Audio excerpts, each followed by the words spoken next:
Chicago Bears reporter for ESPN. She's also an ESPN radio host.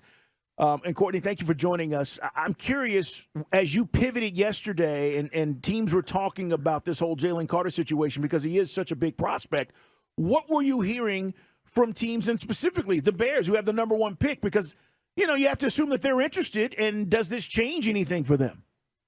Yeah, I think it's still probably too early to tell, how this is going to affect the draft board for all 32 teams, and especially those teams that might be interested in Jalen Carter, because we don't know, outside of him going to Athens yesterday, turning himself in, being in jail for 5 seconds, and then getting, bonding himself out, and being released. Now he's back here in Indianapolis to complete his interviews with teams and do his measurements and, height, weight, all of that stuff. We don't know if that's really going to affect how teams view him until we know more about the charges at place and what other information may or may not come out about this. But the one thing I had heard, throughout yesterday and, well into late last night was that a lot of teams had no idea that this arrest warrant was coming, and I'm curious to know if Jalen Carter did, because from what I had heard, that some of the people representing him were unaware that this was going to get dropped when it did yesterday morning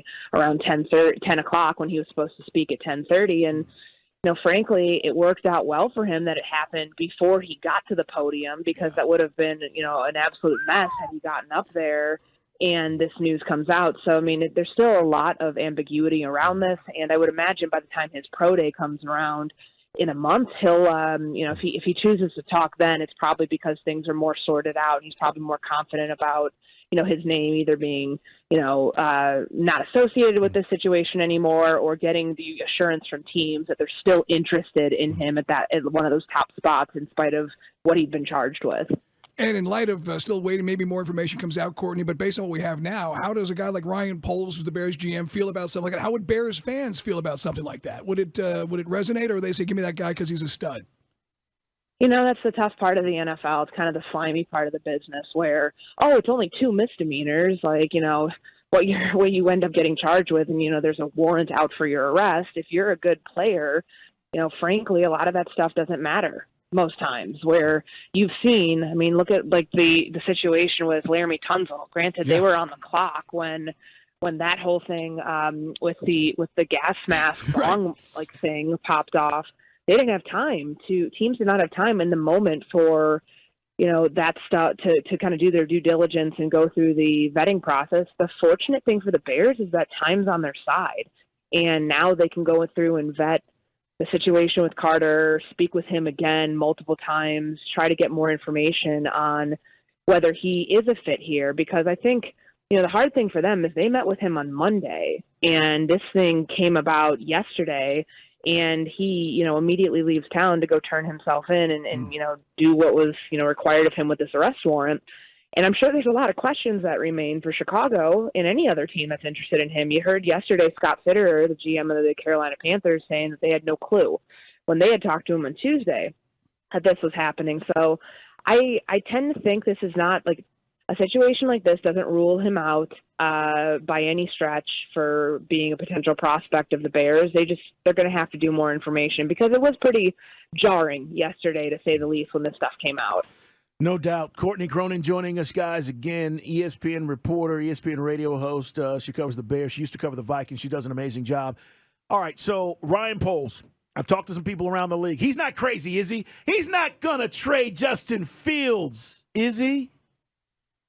I don't think so. I think at the end of the day, he knows that he'll have an opportunity. If Fields is not the guy, and if he – this thing could go one of two ways. You give him another year and you put pieces around him and he excels as a passer in ways that you have said you need to see in order to know he's your franchise quarterback, or he doesn't succeed. It goes one of two ways. And frankly, I think Ryan Poles is in a perfect spot. If you trade the number 1 pick and you get an additional pick in 2024, if Fields is not the guy and you know that after this year, then you can more or less pull the plug on that experiment and go find your guy next year, because they'll probably be drafting in a similar spot and be in a place where they can have another bite at the apple next year instead of doing it too prematurely. Because the worst thing you'd want to do is trade him and then he becomes a top 10 quarterback for another team.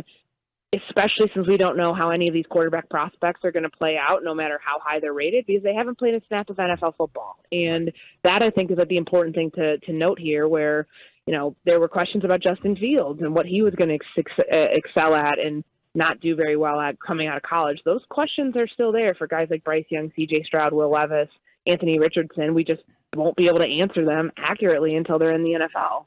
It is Courtney Cronin, guys. Courtney R. Cronin on Twitter for our Bears fans living in the greater Atlanta area, because we know there's plenty of them. They filled up Mercedes-Benz, God knows. Courtney, what about Fields? And we've talked about it because if the Bears shopped him, there'd be a ton of folks, me included, be interested. We felt that Nagy, I don't know, I thought it had gone better. Then they bring a defensive head coach in. The offensive line, don't have to tell you, isn't all that great. They bring in Chase Claypool. I mean, does he have the weapons? And why do you think he's been so inconsistent early in his career? No, he doesn't have the weapons. And, I mean, the Claypool trade is one right now that doesn't look so great because the Bears sent their own second-round pick to the Steelers, and they don't have a pick now until 54 that's the Baltimore pick that they got in the Roquan Smith trade. So there's a big gap between 1 and 54 where, the draft board currently stands. So I know that there's a lot that is, left to be desired with this team.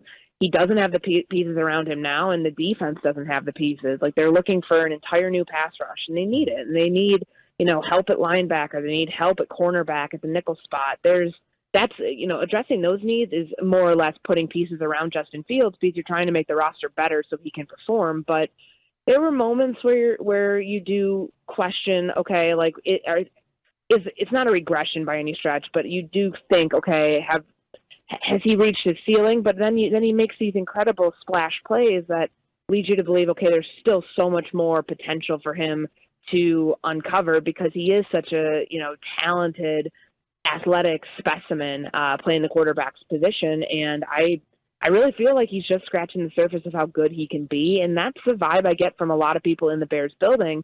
And on top of it, he's got the leadership qualities. I know it's not a small part of like what you do here in playing the quarterback spot, because there's, to have somebody who's universally loved by this locker room, that's kind of a rare feat, especially when you have like defensive players vouching so hard for their quarterback. So he's got that.